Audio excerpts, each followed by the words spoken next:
Baik, Assalamualaikum, salam sejahtera, salam GBN, salam Malaysia, salam kuasa ketiga. Jadi jika audio jelas boleh minta bantu maklumkan kepada saya ya. Jadi sebelum kita ke tajuk ya, saya pasti anda tertarik apa maksud saya dalam tajuk, iaitu isu dana judi Anwar boleh didakwa kesalahan jenayah ya. Saya hendak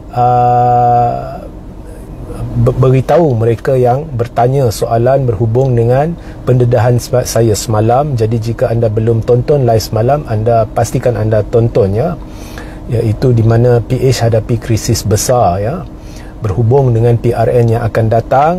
Ataupun tajuk yang lebih sesuai ya, mungkin saya silap letak tajuk, ialah DAP berkemungkinan tinggi hilang banyak kerusi ya, sebab UMNO. Jadi saya ada buat analisa yang ringkas di situ. Jadi ada soalan-soalan yang timbul, mungkin saya akan ulas lanjut isu itu sebelah malam jika berkesempatan. Okey. So sekarang saya nak ulas berkenaan dengan tajuk, iaitu isu dana judi ya. Dan mesej saya ialah Anwar boleh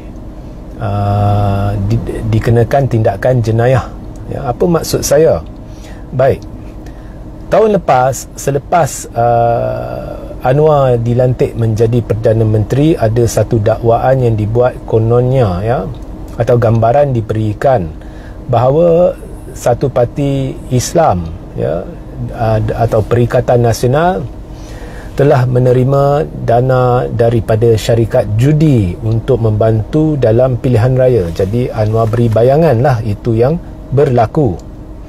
Dan seterusnya apabila kenyataan-kenyataan lain dikeluarkan oleh Taqiyuddin dan sebagainya, jadi ada satu portal yang dikaitkan dengan Pakatan Harapan, khususnya dikaitkan dengan amanah, iaitu Malaysia Deadline ya. Dia ada menulis satu laporan berita di mana Anwar dipetik sebagai berkata ya, dalam hal penerimaan dana judi ini oleh Perikatan Nasional ini, dia kata lebih kurang macam jangan cabar saya ataupun jangan gopoh, saya ada dokumen. Anwar kata dia ni duduk dalam Kementerian Kewangan sekarang, jadi dia ada dokumen. Okey. Pertama sekali, babak dokumen, I have the numbers. Ini dah cerita yang kita dengar dari Anwar sudah berdekad. Dan setakat ini semuanya sah penipuan. Khususnya I have the numbers. Ya. I have this, I have that. Okey. Kedua, dia kata dia ada berkotak bukti bahawa berhubung dengan Tun Mahathir. Ya. Bukti dah lama dan sebagainya, Tun Mahathir. Kemudian dia baru ni dia tuduh Tun Mahathir sakau dana dan kayakan anak dia dan sebagainya. Jadi bila Mahathir suruh bukti atau minta maaf, Anwar tak dapat buat. Kemudian Mahathir beri tempoh 7 hari, Anwar minta pelanjutan. Selepas minta pelanjutan, Mahathir beri pelanjutan. Kemudian akhirnya Anwar jawab selamba je, see you in court. Jadi bukan pelik kan, kalau dah nak jawab see you in court, mengapa minta pelanjutan? Jadi dah nampak sangat Anwar kantoi. Sebab kalau dah ada bukti bertimbun dah bertahun-tahun lamanya, mengapa tak dedah? Kemudian pula Laskar dia main sentimen, Anwar takkan nak dedah bukti kat luar, Anwar akan dedah kat mahkamah. Jika betul Anwar nak dedah kat mahkamah, dia tidak ingin dedah kat luar, jadi kenapa tiba-tiba Anwar minta Tun istihar harta ya? Sebab nak tahu berapa banyak yang Tun ada. Itu kan dah minta Tun lebih kurang nak dedah bukti kat luar lah ya? Nak dedah bukti kat luar. Jadi kalau dah setuju nak dedah bukti kat luar, mengapa Anwar tak terus terang sahaja dia dedah bukti yang dia ada tu, sekaligus kita akan tahu Tun ada aset berapa. Kemudian Tun pula dedah bahawa menurut laporan SPRM ya, Anwar yang tidak dedah aset dia tidak isytihar aset dia, ya, berdasarkanlah laporan SPRM itu, ya. So kita lihat Anwar ni tengah bermain isu ni. Kita tahulah dia kantoi, dia tidak ada bukti. Malah zaman Najib pun mereka cuba nak siasat sini siasat sana berhubung tu tak dapat buktikan. Dan jangan lupa, ya, benda ni Anwar dah main tahun 97, 98 dan saya dah cerita berulang kali. Bagi mereka yang mungkin tidak tonton, tahun 97 Zaid Hamidi dan Anwar ni berteriak, ya, kerajaan Tun ni mengamal nepotisme, kronisme, ada politik wang dan sebagainya.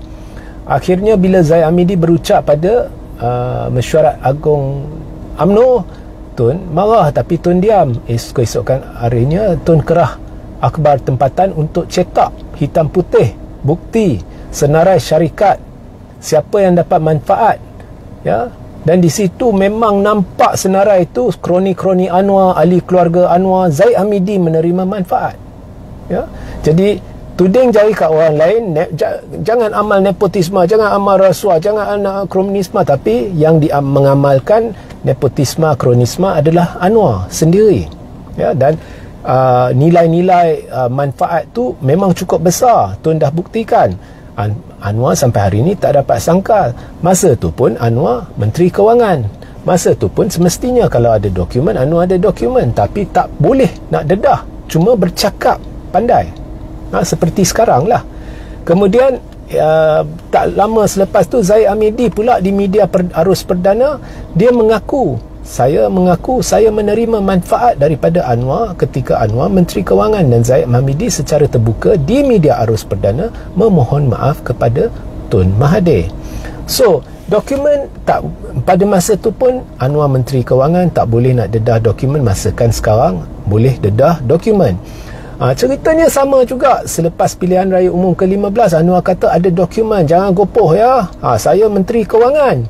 Okey, tapi baru-baru ni Datuk Azalina Othman di Dewan Rakyat berkata setakat ni berdasarkan maklumat yang ada, SPRM tidak temui sebarang bukti setakat inilah. Ini tidak bermakna esok kalau SPRM temui bukti benda tu tak akan disiasat, tidak.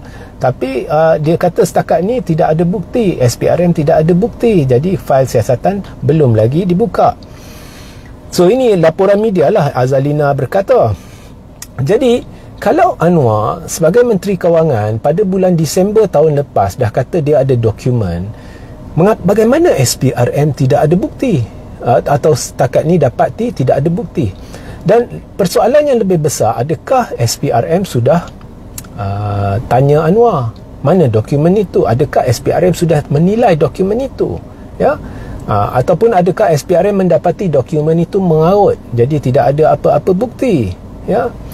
Jadi itu satu persoalan yang Anwar kena jawab. Sebab hari ni saya baca Anwar, dia kata dia tidak ingin mohon maaf sebab PAS minta Anwar mohon maaf kerana memfitnah Perikatan Nasional. Ya, kerana jika benar Anwar sebagai Perdana Menteri dan Timbalan dan Menteri Kewangan ada bukti, ada dokumen yang, dan atas dasar itu Anwar telah menuduh, ya, ada Perikatan Nasional ada terima dana judi. Ini bulan Disember, ya. Takkan SPRM boleh isytihar setakat ini tak temui bukti? Dan jika SPRM tak temui bukti, maknanya Perdana Menteri dan Menteri Kewangan tak ada bukti. Jadi jika Perdana Menteri dan Menteri Kewangan tak ada bukti, maknanya Anwar menipulah dia ada dokumen bukti. Maka Anwar perlu minta maaf. Tapi hari ini Anwar kata dia tak nak minta maaf. Dan dia kata dia tidak akan buat tuduhan tanpa asas. Jadi maknanya kalau ada asas, maknanya Anwar ada bukti. Jadi mengapa SPRM tidak siasat bukti itu? Ataupun adakah Anwar seperti lazimnya temberang? Temberang, saudara-saudari. Sebab PM ni dia cakap tak serupa bikin, dah banyak contoh yang telah diketengahkan memang sah cakap tak serupa bikin. Jadi ini satu bentuk salah guna kuasa lah, moral lah, dari sudut moral lah. Dia guna kuasa dia untuk buat kenyataan-kenyataan sebenarnya temberang. Jadi adakah itu realitinya? Dan jangan lupa, ya, andai kata sekalipun Anwar ada bukti, tetapi bukti itu belum ditunjukkan kepada SPRM, ya, maka dia simpan lah. Bila SPRM tanya, dia tunjuk dokumen contohnya. Dokumen tu yang tak ada apa, tapi bukti tu dia simpan contohnya. Anwar sebenarnya melakukan jenayah dan boleh dihadapkan ke mahkamah kerana menyorok bukti, tidak bekerjasama. Sama juga dengan kes Tun Mahathir. Sebenarnya Anwar sudah sangkut, sudah checkmate. Sebab kalau betul Anwar ada bukti banyak bertimbun tu, okey, jadi kalau Anwar dedah, andai kata ada lah untuk tujuan perbincangan, sebab saya tahu tak ada, dia kalau Anwar dedah, dia kena, sebab dia sorok bukti. Mengapa pada tahun ini anda tak dedah? Okey, lepas tu Anwar ni pandai petik angka yang tidak masuk akal. Bertrilion-trilion kononnya disebabkan ketirisan, rasuah dan sebagainya sejak tahun berapa? 98.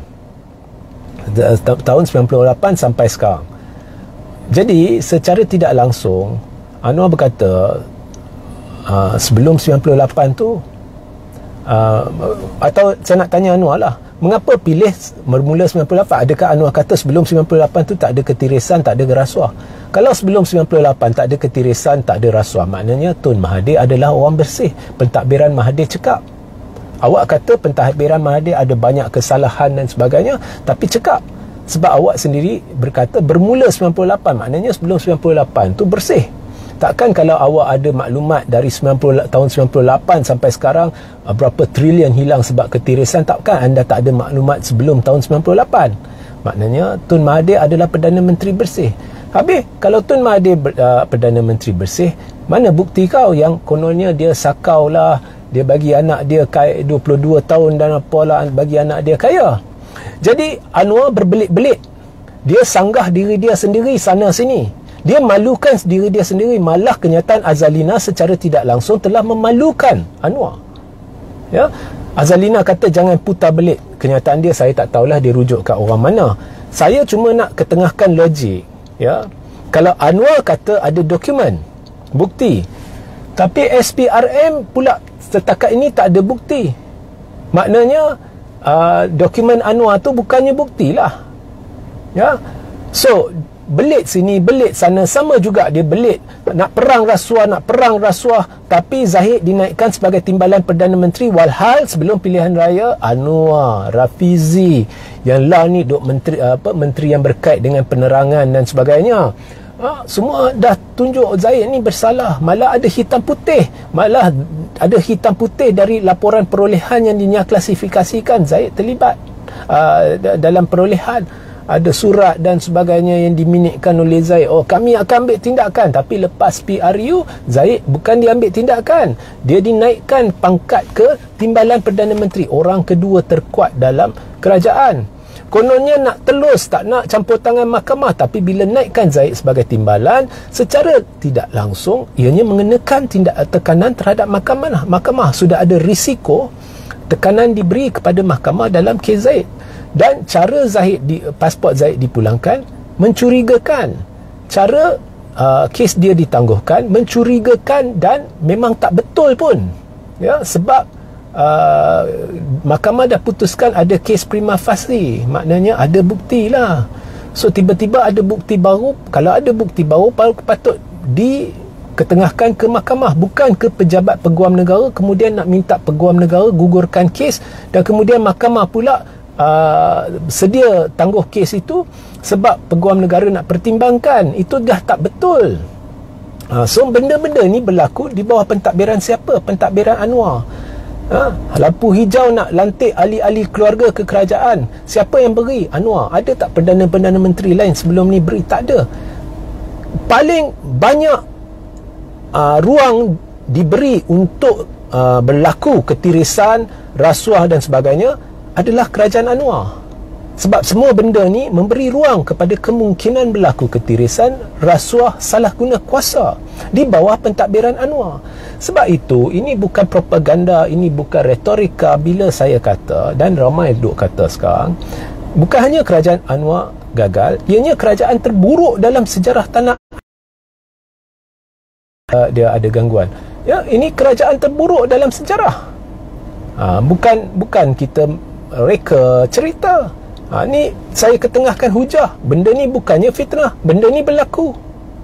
tak ada penjelasan. Tak ada penjelasan pun. They are not interested in justifying. Ya. So ini bukannya rasuah, fitnah. Tapi kenyataan Anwar berhubung dokumen, kenyataan dia hari ini, semuanya it doesn't add up. Dalam bahasa Inggeris, it doesn't add up. Tidak masuk akal. Ada yang tak kena. Logik dia, kalau kita tengok rentetan peristiwa, rentetan kata-kata Anwar, memang pelik. Ya.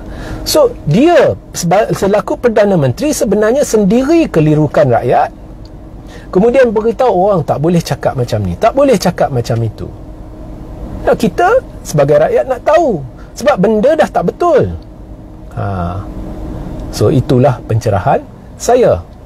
Baik, sehingga kita berjumpa di lain masa. Assalamualaikum, salam sejahtera, salam GBN, salam Malaysia dan salam kuasa ketiga.